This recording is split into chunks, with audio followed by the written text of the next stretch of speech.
नमस्कार, मी Vaishnavi Kadam. Business talk Marathi या खास मराठी पॉडकास्टमध्ये तुमच्या सगळ्यांचं स्वागत आहे. आज आपल्यासोबत आहेत डॉक्टर संदीप राजपूत आयुर्वेदाचे ओनर. आज आपण त्यांच्याशी गप्पा करून समजून घेऊया की आयुर्वेद आपल्यासाठी किती महत्त्वाचा आहे. चला सर, नमस्कार. नमस्कार. बिझनेस टॉक मराठी या खास मराठी पॉडकास्टमध्ये तुमचं स्वागत आहे. सर, तुमच्याबद्दल काय सांगाल? आयुर्वेदाची आवड कशी लागली, काय सांगाल आयुर्वेदाबद्दल? तर आयुर्वेद हे मी निवडलेलं शास्त्र नाहीये, आयुर्वेदाने मला निवडलंय. बिकॉज 12वी नंतर सगळेजण जातात MBBS ला आणि न मिळाल्यामुळे आपण आयुर्वेदाला आलो. तर तसंही मी आयुर्वेदाला आलो. तर थोडीशी निगेटिव्हिटी होतीच, पण माझे जे गुरु मला मिळाले त्यामध्ये प्रताप जोशी सर आणि नितीन कामत सर, ह्या दोघांनी ह्या मातीचं मूर्तीमध्ये रूपांतर केलं. आणि मग माझं जे UG होतं ते सोलापूरमधून झालं आणि PG माझं सायनमधून झालं. तर ते गव्हर्नमेंट कॉलेज असल्या कारणाने तिथं मॅक्झिमम पेशंटचा फ्लो असल्यामुळे त्यामध्ये आम्ही पेशंट मधले रिझल्ट, क्रॉनिक म्हणा किंवा अनबिलिव्हेबल रिझल्ट असे पाहिले. आणि त्यानंतर विचार केला की अरे आयुर्वेदात काहीतरी आहे. तोपर्यंत आयुर्वेद माझं एज्युकेशन संपलं होतं. मग आता करायचं काय? तर मग गुरूंच्या सानिध्यामध्ये मी लातूर फिरलो, पुणे फिरलो, नांदेडही फिरलो, बँगलोर फिरलो आणि लुधियाना फिरलो. असं बराच प्रवास झाला. आणि मग त्यानंतर गुरूंच्या सानिध्यात राहिलो. असं नाही की बस आपण ऑब्झर्वेशनशिप केली, गुरूंच्या सानिध्यात राहिलो आणि आयुर्वेद शिकत गेलो. आणि मग शिकल्यानंतर मग समजलं की नाही, आयुर्वेद अजून काही मोठं आहे. आणि मग त्यानंतर मी MD मध्ये गेलो आणि MD झाल्यानंतर आता काहीतरी करायचंय. तर अशा प्रकारे आयुर्वेदाची गोडी ही स्लो का असे ना, स्वीट पॉइझन या स्वरूपात मला लागली. सर, तुम्ही आयुर्वेदासारखं एक वेगळं करिअर निवडलं, त्यामागे तुमचं इन्स्पिरेशन कोण आहे? इन्स्पिरेशन माझे वडील. तर एक्झॅक्टली काय आहे, तर मी आर्थिकदृष्ट्या कमकुवत ह्या कॅटेगरीमधून शिक्षण घेतलं. जसं तुम्हाला म्हटलं की गव्हर्नमेंटमधून माझं ऍडमिशन झालेलं आहे. तर मग त्या अनुषंगाने मी PCMB घेतलं, जे की अगोदर काहीच समजायचं नाही की एक्झॅक्टली शिक्षण काय असतं. बरोबर. मग PCMB घेतलं, जे मिळेल ते आपण घ्यायचं आणि त्याचं आपण सोनं करायचं. तर मग त्या अनुषंगाने PCM मध्ये मला चांगले मार्क होते. मला VJTI मध्ये मेकॅनिकल ही सीट होती, पण काय म्हणतात ना की आपल्याला त्या क्षेत्रातलं एक मार्गदर्शक भेटला नाही. आणि घराच्या जवळ असलेलं RIT मध्ये मी IT घेतलं. 6 महिने मी इंजिनिअरिंग केली. बाबा म्हणले अरे आपल्या फॅमिली मधला एक जण हा डॉक्टर पाहिजेच मला. बिकॉज त्यावेळेचे आम्ही खूप कमवणं कमी आणि हॉस्पिटलला पैसे आम्ही खूप जास्त दिले. आणि त्यानुसार आम्हाला कळलं की अरे नाही, डॉक्टर आपल्या फील्ड मधला जर असेल, फॅमिलीमध्ये एक तरी डॉक्टर असणं गरजेचं असलं तर आपल्याला इन फ्युचर मधल्या ज्या हर्डल्स आहेत ते खूप कमी होतील. त्यांच्या अट्टासापायी मी पहिले 40 गावामध्ये ऍडमिशन घेतलं. त्यामध्ये वडिलांना म्हणलं अरे कुठे आणलं मला, म्हणले नाही तुला करावंच लागेल. मग राऊंड आले आणि मी सोलापूरमध्ये गेलो. आणि अशा प्रकारे आयुर्वेदामध्ये मला वडिलांनी ढकललं आणि नंतर आयुर्वेदाने मला खेचलं. म्हणजे कोणतरी आपला तारणहार असतो, तर आयुर्वेदाने मला घेतलं. आणि त्यानंतर हळूहळू मला आयुर्वेदातली गोडीही लागत गेली. Very good. सर, तुम्हाला ह्या क्षेत्रामध्ये करिअर करताना कोणत्या संकटांना तोंड द्यावं लागलं किंवा काय फेस करावं लागलं? आणि तुम्ही इतर ऑडियन्सला पण आपल्या काय सांगाल की जर त्यांना ह्या करिअरमध्ये, ह्या क्षेत्रात जर करिअर करायचं असेल तर त्यांना कशाची तयारी करून पुढे जायला पाहिजे? प्रथमतः मी माझ्याबद्दल सांगेन की काय अडचणी आल्या. तर मुळात अडचणी आल्या. तर जसे वडिलांनी मला म्हटले की तू डॉक्टर हो, माझ्या फॅमिलीमधला मी पहिला म्हणजे एकदम पहिला डॉक्टर. तर काय करायचं पुढे ह्याच्याबद्दलचा त्यांना आता न पता. BMS झालं, BMS नंतर करायचं काय, तर मग थोडासा पॉज घेऊन मग MD घेतलं. मग MD झाल्यानंतर करायचं काय, तर MD तर झालं. मग माझा भाऊ म्हटला की तुझे मी 2 वर्ष मी EMI भरीन. त्याने 2 वर्ष माझे EMI भरले, म्हणजे रेंट, शॉपचा रेंट वगैरे भरला. आणि मग त्यानंतर म्हटलं ह्याच्यानंतर मी तुझं भरणार नाही, मग रेंट वगैरे भरणार नाही. मग माझ्या मित्रांबरोबर मी हॉस्पिटलही टाकलं, जे की ॲलोपॅथीचं हॉस्पिटल होतं. बरोबर. पण व्यवहार शून्य असल्या कारणाने, बघा मी असं म्हणत नाही की मला या सायन्स नाहीये, मला मेडिकल सायन्सचं नॉलेज नाही, पण व्यवहार शून्य असल्या कारणाने काही कारणास्तव मला त्या हॉस्पिटलमधून पाय उतार घ्यावा लागला. पण उदरनिर्वाह करण्यासाठी मला RM शिफ्ट करावी लागली, मला नाईट शिफ्ट करावी लागली, मला लोकम करावं लागलं, मला आयुर्वेद भांडारमध्ये जाऊन मला जॉब करावे लागले. तर अशा प्रकारे जॉब करता करता मी ह्या आत्ताच्या घडीला आलो. बिकॉज इनिशियल फेजमध्ये खूप डिफिकल्ट असतं, आपल्याला फेस करावं लागतं, आपल्याला अडचणी असतात. तर ह्यामध्ये जर आपल्या फॅमिलीने आपल्याला जर एक सपोर्ट दिला तर तुम्ही पहिले 1000 दिवस जर तुम्ही ते काढले तर तुम्ही ह्या क्षेत्रामधून खूप वेगळ्या क्षेत्रामध्ये जाल आणि पहिले 1000 दिवस म्हणजे 3 वर्ष हा तुमचा स्ट्रगल फेज आहे, हा कोणालाच चुकलेला नाही. तर त्यामुळे हे 1000 वर्ष तुम्हाला ते फेस करावंच लागेल. तुम्ही आता सध्या तुमचा बिझनेस कुठून ऑपरेट करताय? म्हणजे तुमचं स्वतःचं हॉस्पिटल आहे, तर ते हॉस्पिटल कुठे आहे? Sir actually I am associate professor in YMT Ayurveda college with HOD. पण त्याचबरोबर माझे 2 क्लिनिक आहेत. एक आहे श्री विठ्ठल क्लिनिक जे की सेक्टर 3 ला आहे न्यू पनवेलमध्ये, आणि दुसरं जे माझं हॉस्पिटल आहे ते आहे डॉक्टर राजपूत आयुर्वेदा, हे सेक्टर 15 मध्ये आहे. तर मी आणि माझी मिसेस आम्ही दोघं सुद्धा डॉक्टर असल्या कारणाने आम्ही पॅरलल एक मॉर्निंगला एका ठिकाणी असतो, इव्हिनिंगला एका ठिकाणी असतो. अशा प्रकारे आम्ही दोन्ही फ्रँचायझी आयुर्वेदातल्या जिथं सुसज्ज पंचकर्म सेंटर आहे विथ ऍडमिशनची फॅसिलिटी, अशा प्रकारे आम्ही 2 सेंटर हे आम्ही म्युच्युअल अंडरस्टँडिंगने मी आणि माझी मिसेस हे 2 आमचे सेंटर ऑपरेट करत आहोत. अरे वा, म्हणजे तुमच्या वाईफ तुमच्या सोबतीला आहेत, म्हणजे यश कुठेच नाही जाणार. जर मिसेस आपल्या बरोबर असेल आणि ती पण आपल्या क्षेत्रातली, हो, आणि आपली जी ध्येय शक्ती असते ना ही आपल्या बरोबर असते, आणि त्यानुसार तुम्ही जर इच्छिलं की तुम्हाला आयुर्वेदात मोठं नाव करायचं तर त्याबरोबर तुम्हाला तुमचा एक सपोर्ट असणं गरजेचं आहे. आणि त्यामुळे आम्ही चतुर्भुज आहोत, आयुर्वेदासाठी डेडिकेट करत आहोत, आणि त्यानुसार आता 2 सेंटर आहेत. इन फ्युचर मध्ये आमचं खूप मोठे प्लॅन्स आहेत, पुणे, नाशिक, मुंबई ब्रांचेस ओपन करायचे. पण सध्याला पनवेलमध्ये 2 ब्रांचेस आम्ही सध्याला ओपन करतोय. आणि कॅशलेस आणि रिम्बस ही आपल्याकडे फॅसिलिटी आहे, पेशंटला ऍडमिट होण्याची फॅसिलिटी आहे. अशा अनुषंगाने आपण आयुर्वेदातल्या मॅक्झिमम ट्रीटमेंट देण्याचा आपण प्रयत्न करतो. म्हणजे कोणत्या ट्रीटमेंट सर? एकदा सगळ्या ऑडियन्सला सांगा की तुमच्या सेंटरला कोणत्या ट्रीटमेंट आहे. आमच्या सेंटरमध्ये इन हाऊस ऍडमिट होण्याची फॅसिलिटी आहे, त्याबरोबर सुसज्ज पंचकर्म सेंटर असल्या कारणाने फिमेल अँड मेल चे 2 वॉर्ड वेगवेगळे आहेत, 2 पंचकर्म सेंटर वेगळे आहेत. त्यामध्ये शिरोधारापासून पंचकर्मातले जे 5 पंचकर्म आहेत, वमन, विरेचन, बस्ती, नस्य आणि रक्तमोक्षण, अशा अनुषंगाने पंचकर्म आपल्याकडे होतं. त्याचबरोबर उपकर्म ह्या ज्या आहेत म्हणजे शिरोधारा असेल, कटिबस्ती असेल, जानुबस्ती असेल, हृदधारा असेल, असे एन नंबर ऑफ जे की पंचकर्मामध्ये वर्णित झालेल्या प्रोसिजर्स आहेत त्या आपल्या सेंटरमध्ये होतात. पण डिसीज वाईज आम्ही त्यांना सजेस्ट करतो, नाही की तुम्ही आलात आणि आम्ही तुम्हाला पंचकर्म केलं असं नाही. ह्यातल्या तुमच्या प्रकृतीनुसार, तुमच्या आजारानुसार जे तुम्हाला इंडिकेटेड आहे ते आम्ही तुम्हाला सजेस्ट करून त्यांच्यावरती आम्ही ट्रीटमेंट करतो. म्हणजे सगळ्यांसाठी सेम ट्रीटमेंट असू शकत नाही, तर प्रत्येकासाठी त्यांना चेक केल्यानंतर किंवा त्यांच्याशी बोलल्यानंतर तुम्हाला समजतं की त्यांना कोणती ट्रीटमेंट तुम्हाला द्यायची. बरोबर. ऍक्च्युअली कसं आहे, एक व्यक्ती दुसऱ्या व्यक्तीसारखी नाही. तर आयुर्वेदामध्ये पण हे म्हटलेलं आहे, पुरुषम विक्षम, या अनुषंगाने प्रत्येकाची प्रकृतीनुसार त्यांची ट्रीटमेंट वेगळी आहे. जर कफ प्रकृती असेल तर तुम्हाला आम्ही वमन सजेस्ट करतो, पित्त प्रकृती असेल तर आम्ही तुम्हाला विरेचन सजेस्ट करतो, आणि जर वात प्रकृती असेल तर आम्ही तुम्हाला बस्ती सजेस्ट करतो. हे झालं प्रकृतीनुसार. आजारामध्ये पण असंच आहे, पण ज्यांना आजार होऊ नये आणि जे स्वस्थ आहेत आणि त्यांना असंच एकदम दीर्घकाळ स्वस्थ राहायचं असेल तर त्यांच्यासाठी सीझनल पंचकर्म ही एक आयुर्वेदातली एक बेस्ट कन्सेप्ट आहे. ती सगळ्यांनी जर अवलंबली तर त्यानुसार इन फ्युचरमध्ये तुम्हाला आजार होणार नाही आणि त्या सीझन मध्ये येणारे जे व्याधी आहेत ते होणार नाहीत. तर फॉर एक्झाम्पल जसं की वसंत ऋतू हा जस्ट हिवाळा जाऊन उन्हाळा येणारा जो ऋतू संधी काळ आहे, त्या 2 ऋतूंमधला जो काळ आहे त्यामध्ये कफ साठलेला असतो आणि व्हायरल इन्फेक्शनने आपल्याला सर्दी, खोकलं, पडसं होतं. तर त्यामध्ये आपण त्यांना वमन करवतो. वमन म्हणजे उलटी, ह्याच्याने पूर्ण डिटॉक्सिफिकेशन होतं कफाचं.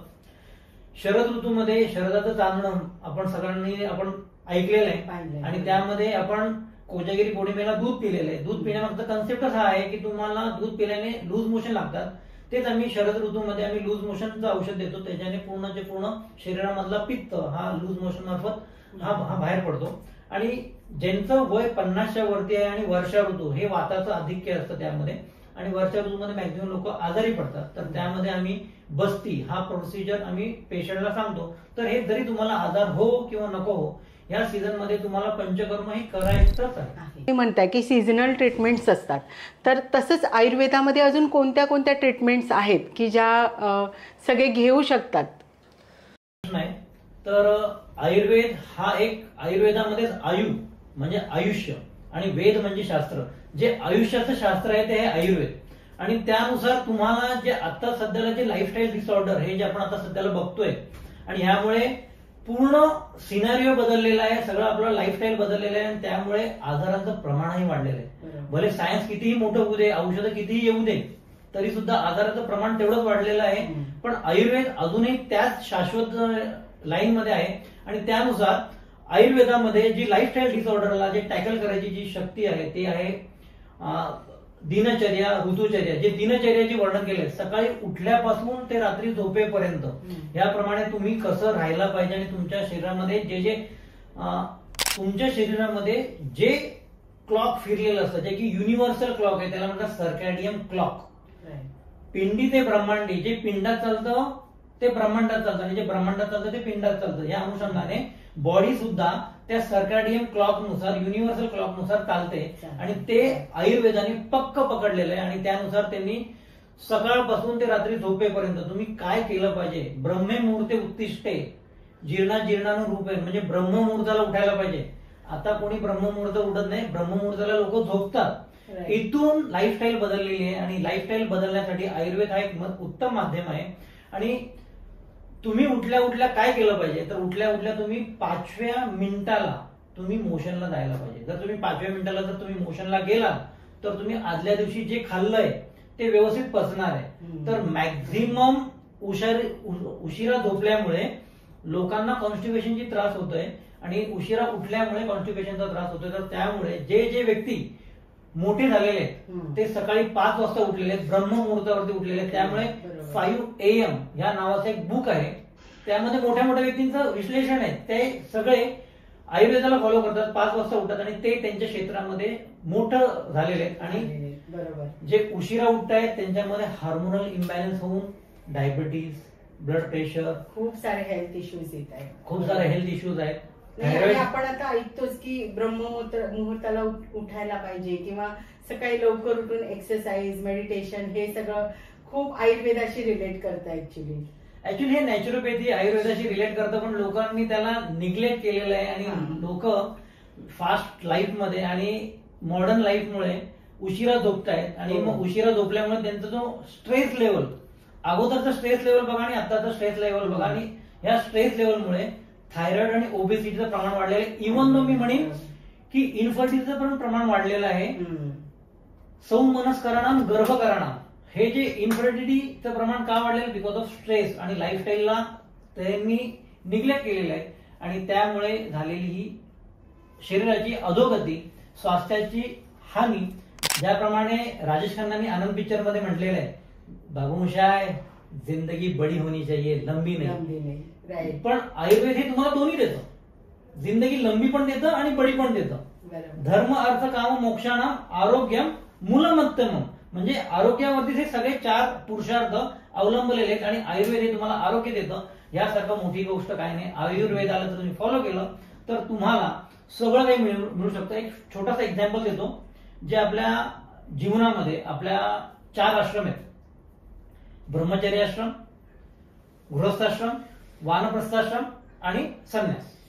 तर हे जे लाईफस्टाईल न पाळल्यामुळे, एक छोटासा उदाहरण म्हणजे हायपरटेन्शन आणि डायबिटीज, हे जेव्हा गृहस्थाश्रम नंतर वानप्रस्थाश्रमला, जेव्हा तुम्ही तुमचं जे पण लायबिलिटी आहे मुलांकडे सोडून द्या, आणि मुलं बघताना तुम्ही फक्त वानप्रस्थाश्रम म्हणजे तुम्ही फक्त त्याला ऑब्झर्व करा. पण आताची जी कंडिशन आहे, मुलाकडे काही देत नाही, मरेपर्यंत मुलाकडे ते व्यवहार सोपवत नाही, आणि त्यामुळे त्या व्यवसायामध्ये गुरफटल्यामुळे तुम्ही सोडून द्या ना. सोडून देण्याची प्रवृत्ती नसल्या कारणाने तेव्हा रिलॅक्स राहण्याचा ऍक्च्युली तो पिरियड, तेव्हा ते स्ट्रेसमध्ये असतात. आणि स्ट्रेसमध्ये असतात. डायबिटीज आणि हायपरटेन्शन ह्याच एज ग्रुपमध्ये आपल्याला पाहायला भेटतो. वानप्रस्थाश्रम आणि आपला गृहस्थाश्रमच्या मधली जी फेज आहे ना, हे आयुर्वेद सांगतं की बाबा तुम्ही आता सोडून द्या, नेक्स्ट पिढीला तुम्ही हे द्या, जबाबदारी द्या. पण तसं होत नाही. हे अगदी खरं सांगितलं सर. म्हणजे त्या पर्टिक्युलर एजला त्यांनी ते सगळं सोडून रिलॅक्स राहण्याची खूप गरज असते, पण तसं होत नाही. त्यातच गुरफटलेले असतात, आणि त्याच्यामुळे ते सतत म्हणजे फॅमिली असू दे किंवा बिझनेस असू दे, त्यातच सतत गुरफडून राहतात. हे सर आयुर्वेद 4 आश्रमाचं स्पेसिफिक डाईट, लाईफस्टाईल हे सगळं सांगतंय, पण लोकांना अजून ते समजत नाही. पण आता हा जो कोविड येऊन गेला, या कोविडमध्ये त्यांना कळलं की माझ्याकडे किती पण संपत्ती असली आणि या वातावरणामध्ये 21% जरी ऑक्सिजन असला तरी मला ऑक्सिजन विकत घ्यावा लागला, बिकॉज माझी इम्युनिटी ही कमी झालेली आहे. आयुर्वेद तुम्हाला इम्युनिटी ही वाढून देतं. आयुर्वेद हे तुम्हाला तुमचे मौलिक सिद्धांत, मौलिक जे उपयुक्त घटक आहेत, जे ऑर्गन्स आहेत, त्यांना बळ देतं आणि तुम्हाला रोगप्रतिकारक शक्ती वाढवतं. तर रोगप्रतिकारक शक्ती जर वाढली तर तुम्हाला आजार होणारच नाही. आयुर्वेदाचा बेसिक सिद्धांत आहे स्वास्थ्य से स्वास्थ्य रक्षण, म्हणजे ज्याचं स्वास्थ्य आहे त्या व्यक्तीने स्वस्थ राहिलंच पाहिजे, कंटिन्युटी फेम मध्ये स्वस्थ राहिलं पाहिजे. आणि दुसरं आहे विकारस्य प्रशमन, म्हणजे जो आजारी आहे त्याने विकार मुक्त व्हायला पाहिजे. असे त्यांचे दोनच मुद्दे आहेत. त्या तत्वावरती आयुर्वेद आहे. आयुर्वेद हे पूर्वापार चालत आलेलं आहे, म्हणजे आपले पूर्वज हे फार आयुर्वेदाचा फार वापर करायचे. आता त्याचं प्रमाण कमी झालंय, परंतु पूर्वी आयुर्वेदाशिवाय लोकांकडे ऑप्शन नसायचं. तर तुम्ही त्याच्याबद्दल काय सांगाल? बघा, आयुर्वेद हा अनादी आहे, शाश्वत आहे आणि पूर्वापार चाललेला आहे. आणि आत्ताचं जे जग आहे फास्ट लाईफचं आहे. पण आता मला सांगा, माझे वडील माझ्याबद्दल काही चुकीचं काही इच्छेणार आहेत का? नाही. त्याचप्रमाणे आपल्या अगोदरच्या पिढीने सुद्धा आपल्याबद्दल चांगलंच योजलेलं आहे आणि त्याला त्यांनी सूत्र स्वरूपामध्ये आयुर्वेद ह्या टॅग लाईन मध्ये समाविष्ट केलेलं आहे. आयुर्वेद जर तुम्ही फॉलो केलं तर मी जसं तुम्हाला म्हणलं, लंबी आणि बडी जिंदगी. आयुर्वेद फॉलो करणारा जो एक समाज आहे तो आहे जैनिझम. जैन समाजातले जेवढे पण व्यक्ती आहेत त्यांचं इंडियामधलं लाईफ स्पॅन हे अदर समाजापेक्षा जास्त आहे.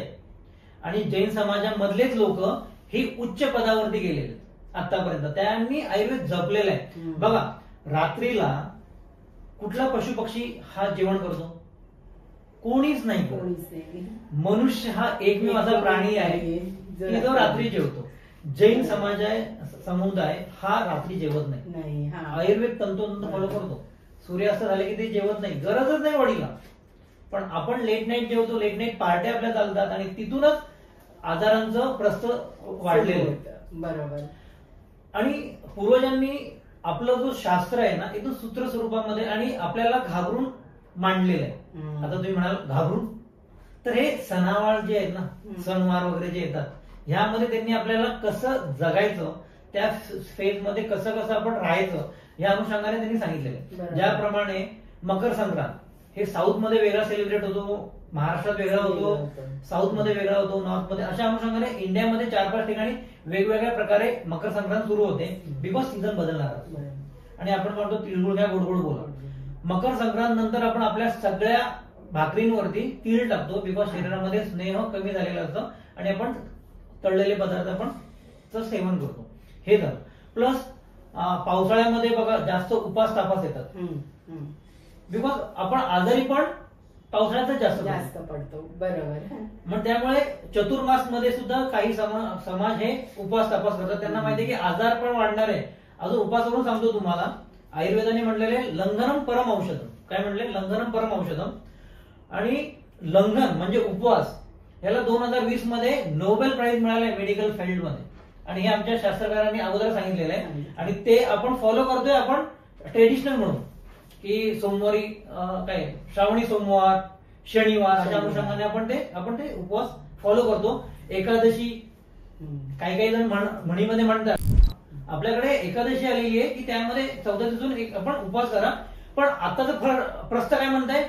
एकादशी खाईन दुप्पट काशी. दुप्पट काशी. आता हे जे आहे ना, हे खाण्याचं जे प्रस्थ आहे ना, हे तुम्हाला तुमचा सर्कॅडियन जो क्लॉक आहे ना त्याला रेस्ट देण्यासाठी तो एक फेज दिलेला आहे आणि नोबेल प्राइज मिळालेला आहे. विचार करा. पण नेमकं त्याच वेळेमध्ये आपण इतकं खातो की रोजच्या जेवणापेक्षाही ते जास्त होऊन जातं. बरोबर. पावसाळ्यामध्ये जसा पाऊस पडतो आणि आपण पावसाळ्यामध्ये श्रावणी सोमवारमध्ये बेल हे फळ किंवा त्याचं पान आपण त्यांना शंकरांना आपण वाहतो. पण बेल हे डायरिया मधलं बेस्ट औषध आहे आणि पावसाळ्यामध्ये तुम्हाला डायरियाच होतो. तर ते तुम्हाला त्या ह्याच्यामध्ये इम्प्लिमेंट केलेलं आहे दिनचर्येमध्ये. तुम्ही माझं डायरेक्ट ऐकणार नाही तर तुम्ही घाबरणार कोणाला? देवाला. जे देवासाठी ते देहासाठी. मग अशा अनुषंगाने गणपतीला पण आपण काय देतो? जांभूळ देतो आणि कपित्त. त्यांच्या फलश्रुतीमध्ये म्हणलेलं आहे जंबू कपित्त. आणि गणेशजी हे प्रथम डायबिटीजचे रुग्ण आहेत आणि डायबिटीज मधला जे बेस्ट 2 ड्रग आहेत ते जंबू आणि कपित्त आहे. आणि गणपतीला आपण जे 21 पत्री देतो ना, त्यांच्या गुडघ्यांवरती, त्यांच्या पायावरती, त्यांच्या बिंबीवरती, त्यांच्या डोळ्यांसाठी, त्यांच्या हा. डोक्यासाठी 21 पत्री आहेत. हे 21 पत्री काही नसून ते त्या त्या अवयवाचं एक उत्तम टॉनिक आहे. तुम्हाला जर हृदयाचा त्रास असेल तर हृदयामध्ये हृदपत्री जे पण दिलेलं आहे गणपतीसाठी, ते 21 औषधी पूर्वजांनी तुमच्यासाठी सांगितलेले आहेत. पण तुम्ही फक्त देवाला वाहता, देहाला काहीच वाहत नाहीये. म्हणजे त्याच्याबद्दल आपल्याला खरं तर खूप छान माहिती सांगता आहे की खूप लोकांना हे माहितीच नसतं की आपण गणपतीला वाहतो तर पण का त्याचं रिझन कोणालाच नसतं कळत. तर खरंच हे खूप छान सांगताय. हे पूर्वजांनी आपल्याला ना छोट्या छोट्या छोट्या टिप्स दिलेल्या आहेत. बरोबर, ते आपण विसरलो आहोत. सगळेजण विसरले, सगळे म्हणजे सगळे विसरले आहेत. पण आता या कोविड नंतर आयुर्वेदाकडे बघण्याचा दृष्टिकोन लोकांचा बदललेला आहे. आणि लाईफस्टाईल काय आहे, मॉडिफिकेशन मला काय करायचं आहे, काय करायचं, जास्त काही मॉडिफिकेशन करायचं नाहीये. तुम्हाला जेवणाचे टायमिंग फक्त 4 सांगतो मी. यातल्या सकाळी 8, दुपारी 12, संध्याकाळी 4 आणि रात्री 8 अशा 4 टायमिंग आहेत. यातल्या कुठल्याही 3 टायमिंग तुम्ही चूज करायचे, तुम्ही चूज करायचं. यातल्या 3 टाइम मध्ये तुम्हाला खायचंय. आणि ह्यामध्ये सुद्धा लंच आणि डिनरचा एक प्रपोर्शन पाहिजे की डिनर हा तुमच्या लंचचा अर्धा पाहिजे बस. हे जर तुम्ही फॉलो केलं ना तर तुमच्या आहारामधून होणारे जे आजार आहेत ते होणार नाही. पण टायमिंग पाळा आणि क्वांटिटी पाळा. बरोबर. अशा प्रकारे आयुर्वेद सांगताना तुमचं बॉडी तुम्हाला काय सांगताय, काय खायला पाहिजे, त्यानुसार तुमचा आहार हा तुमचा बनला पाहिजे. आणि फास्ट फूड त्याच्याबद्दल काय सांगाल सर? फास्ट फूडचं आता तर खूपच म्हणजे आत्ताची पिढी फास्ट फूड कडेच वळते खरं म्हणजे. त्यांना त्यांच्याशिवाय ते राहूच शकत नाहीत अशी परिस्थिती आहे. बघा, फास्ट फूड हा असा कंटेंट आहे तो आता सध्याला वेस्ट मधून आपल्या ईस्टला आलेला आहे. आणि वेस्ट मध्ये सगळ्यात जास्त वाढणारा जो आजार आहे तो आहे कॅन्सर, ओबेसिटी. त्यांचा बीएमआय 30च्या वरती आहे. आणि हार्मोनल इम्बॅलन्स या फास्ट फूड मुळे होते. आणि फास्ट फूड हे एकदम नाशवंत पदार्थ आहे. बरोबर. आपण जे जेवतो ते खूप स्थायी स्वरूपाचे आंबा म्हणा, चिकू म्हणा किंवा जे जे लॉंग ड्युरेशनचे जे पदार्थ आहेत ते आपण खातोय. पण फास्ट फूड हा इन्स्टंट बनवलेला पदार्थ आहे. आणि बॉडीमध्ये सुद्धा तो इन्स्टंट छोट्या कालावधीसाठी राहणार आहे. आणि ते बनवण्यासाठी वापरण्यात येणारं उच्च तापमानामधली जी पण उच्च तापमानामधलं जे पण इन्स्ट्रुमेंट आहे त्यामुळे त्यातले जीवनसत्व हे कमी होणार आहेत. कुठलाही पदार्थ 100 डिग्रीच्या वरती गेलं तर त्याच्यामधले जीवनमूल्य आपले कमी होणार आहेत. आपण जे भात बनवताना त्याला एक बॉईल करतो. पाण्याचा टेम्परेचर 100च्या वरती नाही. आपली काय म्हणतात आपलं स्वयंपाकशास्त्र हे खूप मोठं विकसित आहे. आणि आपण ज्याप्रमाणे भांडी वापरतो, ज्याप्रमाणे जेवण बनवताना जी पद्धत वापरतो, भात बनवताना त्यात आपण पाणी टाकतो आणि पाणी उकळतो. पाण्याचा टेम्परेचर 100च्या वरती नाहीये. 100च्या वरती नसल्यामुळे त्यातले जीवनमूल्य तसेच राहणार आहेत. तुम्ही जर कुकर वापरलं, तुम्ही ओव्हन वापरलं, तुम्ही मायक्रोवेव्ह वापरलं, हे जे फास्ट फूड आहे ना ते याच पद्धतीने वापरलं जातं. आणि हाय डिग्रीमध्ये त्यातले जीवनमूल्य कमी होणार आहेत. हे हाय मूल्यामुळे जर त्यांचे कमी झाले तर तुम्ही फक्त पोट भरताय. आतमधले जे पण सेल्सला जे उपयुक्त घटक आहेत, जीवनमूल्य आहेत, व्हिटॅमिन्स आहेत, मिनरल्स आहेत, एनर्जी ती मिळणार नाहीये. फक्त पोट भरण्याचं काम करताय. आणि त्याच्याने तुम्हाला काहीही साध्य होणार नाहीये. आणि जे फास्ट फूड आहे ते रज आणि तमगुणात्मक आहे. ह्याच्यामुळे माणसं लालसिक व्हायला लागलेत. रज प्रवृत्तीमुळे लालसा वाढलेली आहे. आणि तम प्रवृत्तीमुळे ते खूप अग्रेसिव्ह व्हायला लागलेले. आणि खूप प्रमाणात आपण पेपरमध्ये पण वाचतो की हे झालं ते झालं. हे बिकॉज ऑफ माझ्या मते तरी फास्ट फूड मध्ये असावं, मुळे असावं. सर, ह्याला अनुसरूनच तुम्ही ऑडियन्सला काय सांगाल? त्यांची दैनंदिन दिनचर्या कशी असायला पाहिजे? दिनचर्या, आयुर्वेदाने दिनचर्याबद्दल खूप मोठं वर्णन केलेलं आहे. आणि ज्यांना स्वस्थ राहायचं असेल, ज्यांना निरोगी राहायचं असेल, ह्यांनी सकाळी उठल्यापासून ते रात्री झोपेपर्यंत, मगाशी जसं म्हटलं मी की ह्यामध्ये तुम्हाला फर्स्ट कॉल हा तुम्हाला नेचर कॉल यायला पाहिजे. नेचर कॉल आल्यानंतरच तुम्हाला नेचर कॉल आल्यानंतर तुम्हाला जी प्रथमविधी झाल्यानंतर बॉडीला शुद्ध करण्यासाठी पहिले तुम्हाला तेल लावायचंय बॉडीला. तेल लावल्याने बिकॉज हे जे स्किन आहे ना, स्किन ही वात प्रधान आहे. आणि ही वात प्रधान असल्यामुळे एजिंग प्रोसेस फास्ट होणार आहे. आणि सगळ्यात मोठं ऑर्गन बॉडी मधलं ही स्किन आहे. आणि मग त्याला तुम्ही जर तेल लावलं तर तुमचं जे दिसण्याचं स्ट्रक्चर आहे ना ते देवानंद सारखं राहणार आहे.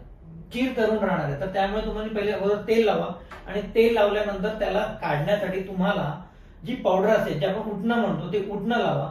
उठणं हे स्किनच्या आतलं जे फॅट आहे याला ते कमी ते करणार आहे आणि ते केल्यामुळे तुमच्यामधली ओबेसिटी ही कमी होणार आहे. तर आणि त्याच्यानंतर तुम्हाला आंघोळ करायची आणि मग नंतर जे व्हायरल इन्फेक्शन जे आपल्या नाका आणि तोंडातून जातं बघा, व्हायरल इन्फेक्शन नाक आणि तोंडातून जातो, यासाठी नस्य आणि कवल आपल्याला करायचंय. नस्य म्हणजे काय, 2 थेंब 2 नाकपुडीमध्ये आपल्याला टाकायचंय आणि गार्गलिंग करायचंय. ह्याच्याने काय होणार आहे, जे पण सराउंडिंग मध्ये असलेले व्हायरस असेल बॅक्टेरिया असेल ते आपल्या नाकपुडीमध्ये जाऊन अटकतील आणि अटकल्यानंतर आपल्या नाकातले असलेले जे केस आहेत यांच्यामध्ये ते चिपकणार आहेत आणि दर 3 तासाला तुम्ही एवढं केलं ना तरी तुम्हाला व्हायरल इन्फेक्शन होणार नाही, ऍलर्जी होणार नाही. जे पण ऍलर्जिक रायनायटिस वाले जेवढे पण पेशंट आहेत ते म्हणतात आम्हाला ऍलर्जी आमची जात नाही. का जाणार नाही, बिकॉज तो ऍलर्जन तुमच्या संपर्कात आहे, तो शरीराच्या बाहेर जायला पाहिजे. तर ह्या छोट्या मोठ्या ज्या टिप्स आहेत आयुर्वेदाचार्याच्या किंवा आयुर्वेदामधल्या दिनचर्याच्या, या आयुर्वेदामध्ये समावेश केलेल्या आहेत. तर तुम्हाला तुमच्या आजारानुसार जी हेल्थ टिप्स हवी असेल ती माझ्या युट्यूब चॅनलवरती आहे. तर तुम्हाला अजून काही त्यामध्ये हिंट हवी असेल तर माझ्या युट्यूब चॅनलवरती तुम्ही सबस्क्राईब करा आणि पहा की तुम्हाला ज्या ज्या आजाराबद्दलची माहिती हवी असेल ते मला तुम्ही कमेंट बॉक्समध्ये करा, मी तुम्हाला त्याची त्याबद्दल माहिती देईन. हो, सरांचा युट्यूब चॅनल आहे ज्याच्यावर सर नेहमी आपल्या आयुर्वेदाबद्दल माहिती देत असतात. तर मी इथे त्यांचं चॅनल दाखवत आहे, नक्की जाऊन एकदा पहा. खूप सारी आयुर्वेदाबद्दलची माहिती सरांनी दिलेली आहे. सर, तुम्ही आयुर्वेदाबद्दल खरंच खूप छान माहिती दिली. म्हणजे बऱ्याचशा गोष्टी माहिती नव्हत्या त्या आज आम्हाला कळाल्या आणि इनफॅक्ट माझ्या ऑडियन्सला पण. मला एक सांगा सर की तुम्हाला या फील्डमध्ये येऊन कसं वाटतंय, आयुर्वेदामध्ये येऊन कसं वाटतंय?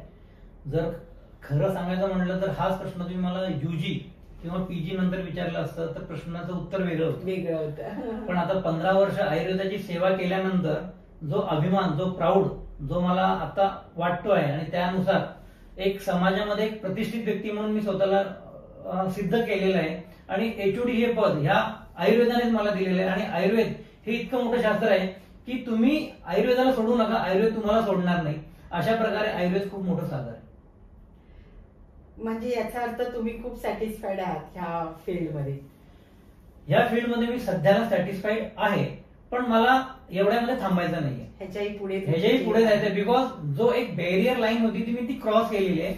आता इथून पुढे मला प्रबोधन करायचंय, मला या क्षेत्रामध्ये अजून खूप व्यक्तींना घेऊन यायचंय आणि त्यांना बाबा आयुर्वेद मध्ये तुम्ही ऍडमिशन घेतलेलं आहे, आयुर्वेद तुम्हाला मोठं करायचंय. बिकॉज आयुर्वेद मोठं झालं तर मी मोठं होणार आहे. बरोबर, मला मोठं होऊन उपयोगाचं नाहीये, मला आयुर्वेदाला मोठं करायचंय. त्याबरोबर जे विद्यार्थी असणार आहेत त्या विद्यार्थ्यांना पण मोठं करायचंय आणि त्यानुसार आयुर्वेद जनसामान्यामध्ये न्यायचं आहे.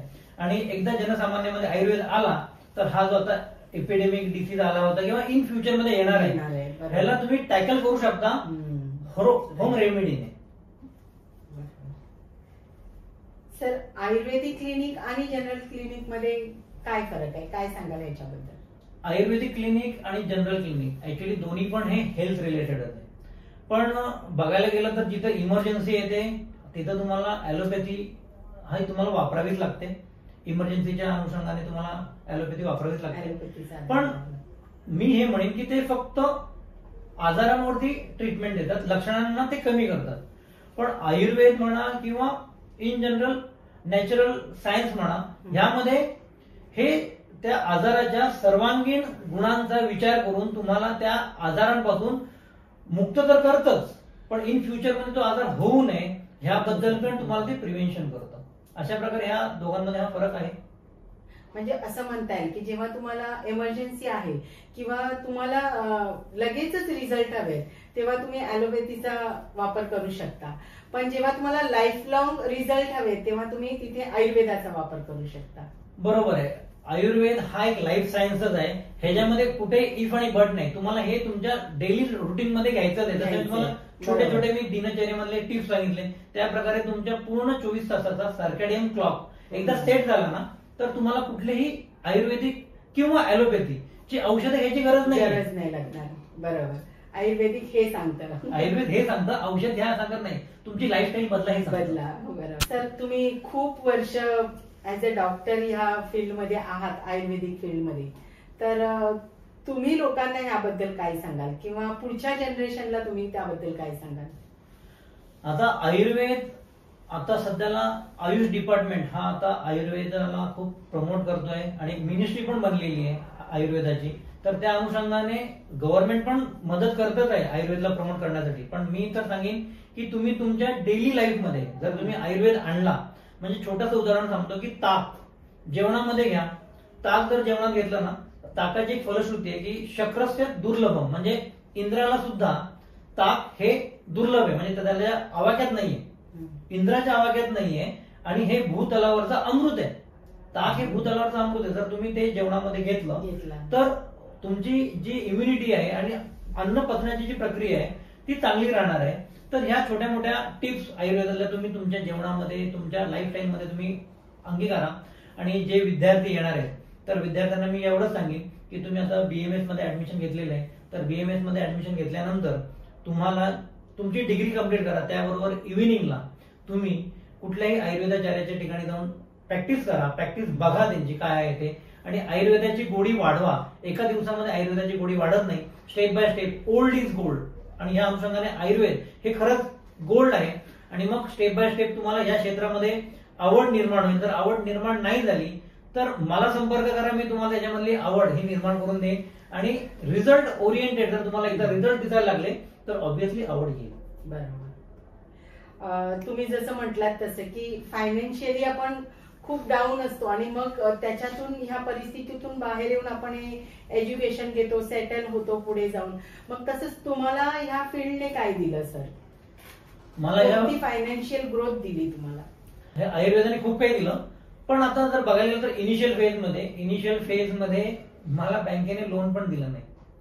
आफ्टर एमडी मला बँकेने लोन सुद्धा दिलं नाही. आणि आजच्या घडीला त्याच बँकेने मला 1 CR लोन दिलेलं आहे. तर हे मला आयुर्वेदानेच दिलं ना. जेव्हा एज्युकेशन मध्ये होतो, एज्युकेशन कम्प्लीट झालं होतं आणि ग्रोथ साठी आपण जेव्हा बँकेत जातो तेव्हा बँकेने रिजेक्ट केलं आणि त्याच बँकेने आज मला 1 CR लोन दिलं. तर आर्थिक प्राबल्यता आणि आर्थिक स्थैर्य मला आयुर्वेदाने दिलं. सर, पुढच्या पिढीला तुम्ही आयुर्वेदिक शिक्षणाबद्दल काय सांगाल? किंवा मी ऐकलंय की तुमच्याकडेही क्लासेस चालतात, तर त्याबद्दल तुम्ही काय मार्गदर्शन कराल? तर आयुर्वेद हे गुरुकुल पद्धतीने आलेलं आहे आणि गुरुकुल पद्धतीने तो जायला पाहिजे. तर आता तुम्ही जी डिग्री घेताय ती डिग्री ही गव्हर्नमेंटच्या अनुषंगाने बरोबर आहे, पण मूळ आयुर्वेदाचा जो पण नॉलेज आहे तुम्हाला गुरुकुलने घ्यायला लागेल. आणि मग त्या अनुषंगाने आम्ही आमचे क्लासेस घेतलेले आहेत. एक 15 दिवसाचा आम्ही दर 3 महिन्याला 15 दिवसाचा पंचकर्माचा कोर्स आम्ही घेतो. प्लस आम्ही कॉस्मेटिकचा पण कोर्स आम्ही घेतो. त्यामध्ये आपल्या आयुर्वेदाला कॉस्मेटिक प्रोडक्ट मध्ये कसं आपण बनवायचं आणि ते आपण कसं सेल आउट करायचं या पद्धतीचं आम्ही मार्गदर्शन करतो.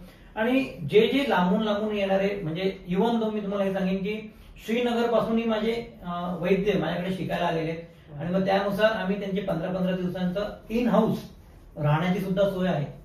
आम्ही सोय केलेली आहे त्यांची, नो एनी कॉस्ट. कुठलाही यांच्याकडून मोबदला न घेता 15 दिवसांचा त्यांचं राहण्याचं आणि 15 दिवस आम्ही त्यांना आयुर्वेद पंचकर्म शिकण्याचा आम्ही त्यांना सल्ले देतो. तर आयुर्वेदामधल्या घरगुती टिप्स तुम्ही काय द्याल की जे सगळ्यांसाठी युजफुल असतील? बघा, आपल्या सगळ्यांना माहिती आहे, आपण एक अगोदर कात्रण बघायचो की आजीबाईचा बटवा, तो आयुर्वेदातूनच आलेला आहे. बरोबर. आणि सगळा जो बटवा आहे ना तो आपल्या किचन मध्येच आहे. तर ते किचन मध्ये इतकं मोठं आयुर्वेद लपलेलं आहे की एक सुंठीला म्हटलेलं आहे विश्व भेषजा, की असं एकही आजार नाहीये की ती सुंठीने बरी होत नाही. सुंठी वाचून खोकला गेला आपण ऐकलेलं आहे. अशा प्रकारे सुंठ ही एन नंबर ऑफ रेमेडी बरोबर जर तुम्ही मिक्स केली किंवा तुमच्या जेवणामध्ये ऍटलिस्ट जिंजर गार्लिक पेस्ट ही जरी तुम्ही ठेवली ना जेवणामध्ये, तरी सुद्धा तुम्हाला पोटाचे विकार होणार नाही. जसं मगाशी म्हटलं ताक हे जेवणामध्ये घ्या. आणि मॅक्झिमम आपण आहोत शाकाहारी, पण भरपूर लोक स्वतःला मांसाहारी असण्याचं आव आणतात आणि पचनाचं प्रॉब्लेम होतो. नॉनव्हेज बनवण्यासाठी आपण मॅक्झिमम मसाले टाकतो. मसाले का टाकतो? बिकॉज ते पचावं, ते शिजावं आणि आतमध्ये जाऊन पचावं. तर मी तर हे म्हणेन की ते जे मसाल्याचे पदार्थ आहे ते तुम्ही ताकामध्ये टाका आणि जेवण करा, तर तुम्हाला काही त्रास होणार नाही. आणि जेवढे शक्य शाकाहारी राहण्याचा प्रयत्न करा. शाकाहारी राहिल्याने जे लोक शाकाहारी राहिलेले आहेत ते दीर्घकाळ जगलेले आहेत. तर मांसाहार शक्यतो टाळा. त्याने तामस प्रवृत्ती वाढते आणि हिंसक प्रवृत्ती वाढते. तर सध्याला पाणी पिण्याचा जो फॅड चालू आहे की कोणीही कसंही केव्हाही पितं, म्हणजे इव्हन दो मुहूर्मुहूर म्हणजे थोड्या थोड्या वेळाने पाणी प्यायला पाहिजे. तर काही धर्मग्रंथामध्ये 3च घोट पाणी प्यायला सांगितलं आणि ते पण बसून प्यायला सांगितलं. तर आपण काय करतो, गडगड गडगड बाहेरून येतो आणि गडगड पाणी पितो पाणी पिऊन मोकळी, आणि त्यामुळे जो आपला पोटातला जो अग्नी असतो तो विझून जातो. जसं आपण एका चुलीवरती पाणी टाकल्यावरती चूल विझते, त्याप्रमाणे आपला जो मेटाबॉलिझम आहे तो विझून जातो आणि अपचनाचे विकार आपल्याला स्टार्ट होतात. तर पाणी किती पिलं पाहिजे? जेवढी गरज आहे तेवढंच पाणी पिलं पाहिजे. तर गरज केवढी आहे? जेवढं बॉडी पाणी शरीरातून बाहेर जाणार आहे. तर 3 लिटर पाणी शरीरातून बाहेर जातं. युरिन मार्फत 1.5 लिटर, स्वेटिंग मार्फत 1 लिटर आणि मोशन मार्फत 500 ml. तर मग अशा प्रकारे 3 लिटर हे पाणी बाहेर जातं. तर तुमची गरज सुद्धा 3 लिटरचीच आहे. 3 लिटरच्या वरती पाणी पिऊ नका आणि गडगड पाणी पिऊ नका. शक्यतो पाणी जेवणामध्ये प्या, ना जेवणाच्या अगोदर ना जेवणाच्या नंतर. आता तुम्ही म्हणाल की हे जेवणाच्या अगोदर नंतरचा प्रश्न आहे. जर जेवणाच्या अगोदर पिलं, कारण नॉर्मली आपण म्हणजे जेवणाच्या आधी मोस्टली टाळतो, पण जेवणानंतर पिण्याची अगदी प्रथाच आहे. म्हणजे प्रत्येकाला जेवल्यानंतर आधी पाणी हवं असतं. बरोबर. आता यामधले पण मतांतर सांगतो आणि त्याचा मी तुम्हाला हिंट सांगतो. जर तुम्ही जेवणामध्ये जर पिलं तर तुम्ही जसे आहात तसे राहणार आहात. म्हणजे तुमचा BMI हा 25 राहणार आहे, सुदृढ राहणार आहे. जर तुम्ही जेवणाच्या अगोदर पाणी पिलं तर तुम्हाला कृशता येणार आहे, तुम्ही एकदम थीन होणार आहात. पण मी पण असं पण सांगेन की ज्यांना पातळ व्हायचंय, ज्यांना बारीक व्हायचंय, त्यांनी जेवणा अगोदर पाणी प्या. म्हणजे मला जेवणाआधी पाणी प्यायचंय. ऑब्विसली जेवणा अगोदर पाणी प्या. तर तुमचा BMI जर 25च्या वर असेल तर तुम्ही जेवणा अगोदर पाणी प्या, ह्याच्याने कृशता वाढते. आणि जेवणानंतर जर पाणी पिलं तर स्थूलता वाढते. बरोबर. म्हणून मग तुम्ही जेवणामध्ये पाणी प्या. हा एक बेसिक मुद्दा आहे. जसं मी मागाशी म्हटलं की तेल लावलं पाहिजे अंगाला. तेल लावल्याने सुद्धा जर आंघोळीच्या अगोदर तुम्ही तेल लावलं तर बारीक व्यक्ती ही सुदृढ होते आणि स्थूल व्यक्ती ही सुद्धा सुदृढ होते. म्हणजे काय, जसं पाण्याचं अगोदरच्या नंतरचं म्हटलं त्याचप्रमाणे तेल सुद्धा आंघोळीच्या अगोदर तुम्ही लावलं तर तुमचा BMI हा चांगला राहणार आहे आणि तुम्हाला वाताचे विकार इन फ्युचर मध्ये येणारच नाही. अगोदर म्हणजे किती वेळ असायला पाहिजे? ऍब्झॉर्प्शन जो आहे ना तेलाचा स्किनचा हा 5 ते 10 मिनिटं आहे. तर 5 मिनिटं हा जरी अंगावरती राहिला ना, त्यानंतर 5व्या मिनिटाला तुम्ही आंघोळ करा, मोर दॅन सफिशियंट. पण डेली बेसवरती करा. डेली बेसवरती करा. आणि त्याबरोबर व्यायाम किती करायला पाहिजे? आता तर सगळ्यांना 6 पॅक 7 पॅक बायसेप ट्रायसेपचा फॅड आहे. तर यामध्ये तुम्ही अर्धशक्त्या व्यायाम करा. आता AC लावलेले भरपूर ठिकाणी, त्यामुळे घामच येत नाही. तर अर्धशक्त्या व्यायाम म्हणजे किती? कपाळाला घाम आला आणि श्वासोश्वास फुलायला लागला, एक्सरसाइज बंद करून टाका. तुम्हाला काही गरज नाहीये. तुमची जेवढी हृदगती वाढायला पाहिजे तेवढी वाढलेली आहे. एक्सेसिव्ह एक्सरसाइज केल्याने. आता बघा कोविडच्या नंतर मॅक्झिमम लोक जिम मध्ये, क्रिकेटमध्ये इव्हेंट करताना एक्सपायर झाले. Because of may be cause n number of cause असतील, पण कोविड नंतर हे प्रमाण वाढलेले ते आपल्या हृदयाला ते झेपत नाहीये. तर तुम्ही अर्धशक्त्या व्यायाम करा, तर त्याने तुम्ही कॉम्प्लिकेशन टाळू शकता. आपल्या घरामधला जो सगळ्यात किचन मधला एकदम हानिकारक जी वस्तू आहे ती म्हणजे फ्रीज. यामध्ये पालेभाज्या ठेवण्यासाठी ठीक आहे, पण तुम्ही एखादा पदार्थ गरम केला, परत थंड केला, पुन्हा गरम केला, ह्याच्यावरती जी प्रक्रिया होते गरम थंड ही प्रक्रिया झाल्यामुळे ते आहार हे विषारी बनून जातं, अक्षरशः ते विरुद्ध बनून जातं. आणि ते गरम आहे की थंड आहे शरीरात गेल्यावरती शरीराला पण कळत नाही आणि मग त्या प्रकारे अपचनाचे विकार या फ्रीज पासून होतात. त्यामुळे फक्त तुम्ही पालेभाज्या ठेवण्यासाठी फ्रीज वापरा. बनवलेला आहार पदार्थ हा पुन्हा फ्रीज मध्ये जाऊन पुन्हा गरम करून पोटामध्ये टाकू नका. तर फेकून द्या एक वेळ चालेल, पण ते खाऊ नका. त्यामुळे आमवाताचे विकार, गठियावात, संधिवातचे प्रमाण खूप वाढलेले. तर आयुर्वेदाबद्दल खरं तर खूप माहिती सांगितली. तरीही अजून एक प्रश्न आहे मला तुम्हाला, फर्टिलिटी बद्दल काय सांगाल? कारण हा आत्ताच्या युगात खूप मोठा प्रश्न झालेला आहे आणि सगळ्यांनाच तो भेडसावतोय. तर त्याबद्दल तुम्ही काय सांगाल? चांगला प्रश्न विचारला आणि हा ज्वलंत विषय आहे. बिकॉज मॅक्झिमम लोक करिअरच्या मागे पळतायत. करिअर करायचंय, त्यामुळे लग्न उशिरा होतोय. एजची लिमिट ही 25 वर्षाची झालेली आहे, त्यानंतर करिअर करायचं आहे, तर मग 30 वर्ष होऊन जातात, मग त्यानंतर लग्न करणार. तर लग्न उशिरा होणं हा एक इन्फर्टिलिटीचं मेन कारण आहे. आणि त्यामुळे करिअर ओरिएंटेड स्ट्रेस हा एक दुसरा एक मेन कारण आहे. आणि मग त्यामुळे स्ट्रेसमुळे काय होतंय की आतमधले हार्मोन्स चेंज होत आहेत, आणि मग हार्मोन चेंज झाल्यामुळे पीसीओडी, पीसीओएस सारखे लक्षणं पेशंटमध्ये आपल्याला पाहायला भेटतात. एएमएच व्हॅल्यू डिक्रीज झालेली आपल्याला पाहायला भेटते. झोप व्यवस्थित न झाल्यामुळे एएमएच सुद्धा डाऊन होतो. तर मग इन्फर्टिलिटी ही फक्त फिमेल रिलेटेड नाही, ही मेल आणि फिमेल या दोघांच्या रिलेटेड आहे. बिकॉज अपत्य हे एकाला होणार नाही, दोघांच्या मिळून होणार आहे अपत्य. आणि त्यामध्ये दोघं सुद्धा त्यामध्ये इक्वली कल्पित आहेत. जसं आपल्या ह्याच्यामध्ये म्हटलेलं आहे, शुद्ध बीजे पोटी फळे रसाळ गोमटी. जर बीज शुद्ध असेल तर त्याप्रमाणे येणारं फळ हे एकदम रसाळ असणार आहे. इथं तुमच्या शरीराचा पत्ता नाहीये, त्यापासून येणारं नेक्स्ट अपत्य हे कशा प्रकारे चांगलं असणार आहे. ज्याप्रमाणे तुम्ही एखादं शेती करताना नांगरता आणि नांगरल्यानंतर बीज होता आणि त्यानंतर ते बीज येतं. तर आमच्या आयुर्वेदामध्ये इन्फर्टिलिटीमध्ये ऋतू, क्षेत्र, अंबू, बीज हे 4 फॅक्टर्स आहेत. आणि त्यानुसार तुमचं शरीर जर शुद्ध असेल तर त्यामध्ये इम्प्लिमेंट केलेलं ते बीज आहे ते चांगलं फळायला लागणार आहे. जर तुमचं शरीरच अशुद्ध असेल तर त्यामध्ये ते बीज पेरून सुद्धा ते उगणार नाहीये. तर त्यासाठी तुम्हाला करायचं सिंपल की तुम्हाला पंचकर्म करायचं, देहशुद्धी करायचे. आता तुम्ही म्हणाल की देहशुद्धी म्हणजे पंचकर्म. हो, पंचकर्म डिटॉक्सिफिकेशन म्हणतात. ज्याप्रमाणे आपण फणस कापतो, फणस कापल्यावर जसं चीक असतं की नाही, ते चीक जसं आहे त्या कापताना आपण ते लागू नये आपण तेल आणि तूप लावतो, चाकूला लावतो, हाताला लावतो. त्याप्रमाणे आतमधले दोष, आतमधले विकार हे शरीरामध्ये आतमध्ये चिपकलेले असतात. ते चिपकल्यामुळे आतमधले एक्सचेंज होत नाही, आतमधले हॉर्मोन्स हे एक्सचेंज होत नाही. आणि मग ते एक्सचेंज व्हावे त्यासाठी आतमधला जो लेअर आहे तो जायला पाहिजे. आणि डिटॉक्सिफिकेशन केल्याने, तेल आणि तूप आतमध्ये केल्याने आतमधली जी लेअर आहे ती तिथं निघून जाते आणि शरीर हे पुन्हा नव्याने नांगरायला, किंवा जसं आपण नांगरून बीज रोवतो त्याप्रमाणे डिटॉक्सिफिकेशन केल्यानंतर तुम्ही जी पण इन्फर्टिलिटी मधले जो बीज इम्प्लिमेंटेशन करणार आहात, आयव्हीएफ करणार आहात, आययूआय करणार आहात, किंवा नॅचरली गर्भधारणा करणार आहे, त्यामध्ये पंचकर्म हे तुम्हाला मदत करणार आहे. तर तुम्हाला पंचकर्म, डिटॉक्सिफिकेशन आणि इन्फर्टिलिटी मध्ये खूप महत्वाचे आणि त्याप्रमाणे चांगले रिझल्टही झालेले. आणि इन्फर्टिलिटीचे जे पेशंट आहेत ते ह्या दृष्टीने सध्याला आमच्या क्लिनिकमध्ये येतात, त्यांना चांगले रिझल्टही मिळालेत. आतापर्यंत 100 पेशंटला आम्ही इन्फर्टिलिटी पासून ट्रीट केलेलं आहे फक्त पंचकर्माने.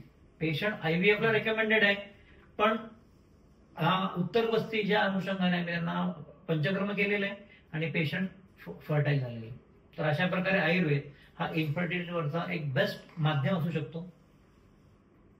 सर, तुमचं क्लिनिक आहे न्यू पनवेलला आणि तुम्ही आयुर्वेदाची खूप छान सर्व्हिस देताय. तुमच्या वाईफ सोबत तुम्ही ते क्लिनिक चालवताय, तिथे तुम्ही काही कोर्सेसही घेतायत मुलांसाठी. तर हे सगळं तुम्ही प्रमोट कसं करताय, माझ्या ऑडियन्सला सांगा की जेणेकरून तेही तुमच्याशी कॉन्टॅक्ट करू शकतील. इनिशियल फेज मध्ये प्रमोशन कसं करायचं हे काहीच माहित नव्हतं. 2010ची गोष्ट. तर ह्यामध्ये आम्हाला पॅम्पलेट माहिती होतं, शिबिरं माहिती होती, कॅम्प घेणं माहिती होतं, आणि एखाद्या ठिकाणी जाऊन लांबच्या आपण कॅम्प घ्यायचं इतकं माहिती होतं. ब्लड डोनेशनचे कॅम्प लागतात. अशा प्रकारे इनिशियल फेज मध्ये खूप काही केलं, पण त्यातून जो येणारा जो फ्लो आहे ना, आणि जो इनिशियल फेज मधला वेटिंग स्पॅन आहे तो असाच निघून गेला. त्यानंतर मला कळलं नाही डिजिटल शिवाय पर्याय नाही. मग त्यामध्ये मग पहिले इनिशियल फेज मध्ये फेसबुक, युट्यूब अशा प्रकारे गेलो, पण तरी सुद्धा जी पाहावी अशी ग्रोथ काही दिसली नाही. मग नंतर ह्या क्षेत्रातला जो एक्सपर्ट आहे, एक्सपर्ट व्यक्तीचा आपण सल्ला घ्यावा. तर खूप ठिकाणी आम्ही विचारलं, पण आम्ही आमचं गुगल माय बिझनेस सुद्धा बिझनेस अकाउंट आम्ही ओपन पण केलं, पण म्हणावी तशी आम्हाला मार्गदर्शन लाभलं नाही. त्यानंतर आम्ही विकी कन्सल्टन्सीला म्हणजे तुम्हाला आम्ही कॉन्टॅक्ट केला आणि खरं सांगतो 2 वर्षांमध्ये जो आम्हाला रिझल्ट पाहायला भेटला त्यामध्ये अप्रतिम अशी ग्रोथ आम्हाला पाहायला भेटली. आणि आम्ही आमचे टास्क कम्प्लीट करू शकलो. आणि ते टास्क कम्प्लीट केल्या कारणाने आज आम्ही ह्या घडीला आहोत की आम्ही आता आमचं हॉस्पिटल रन करू शकतो. या अनुषंगाने पेशंट बेस आमचं बनलेलं आहे. विदाउट डिजिटल मार्केटिंग हे शक्य नसतं madam. Very good. Thank you sir, तुम्ही आमच्या पॉडकास्टला आलात, आम्हाला आयुर्वेदाबद्दल खूप माहिती दिली. माझ्या ऑडियन्सलाही आयुर्वेदाबद्दल आज बरंच माहिती पडलं असेल, त्याच्यासाठी खरंच थँक्यू सो मच. मी पण तुमचा आभारी आहे. तुम्ही मला आज या मंचावरती बिझनेस टॉक मराठी उद्योजक या पॉडकास्टवरती या मंचावरती मला संधी दिल्याबद्दल आणि एक मराठी उद्योजक आणि इनिशियल फेज मधला असलेला मराठी उद्योजक ह्यासाठी जो मंच तुम्ही आता स्थापित केलेला आहे आणि ह्यामध्ये असंख्य मराठी उद्योजक हे आपलं बिझनेस घेऊन युवा पिढीसाठी एक मार्गदर्शन म्हणून राहतील याबद्दल मी तुमचा आभार आहे आणि तुमच्या या प्रवासामध्ये मी तुम्हाला शुभेच्छा देतो. Thank you. Thank you sir, thank you. Doctor Sandeep Rajput Ayurveda यांच्यासोबतचा आजचा पॉडकास्ट तुम्हाला कसा वाटला कमेंटमध्ये नक्की सांगा. चॅनलला सबस्क्राईब करायला विसरू नका, व्हिडिओला लाईक करायला विसरू नका आणि शेअर मात्र नक्की करा, कारण आपल्याला असे अनेक उद्योजक पाहायचे आहेत, ऐकायचे आहेत. बिझनेस टॉक मराठी तुमच्या आमच्यासाठी, उद्योजकांसाठी.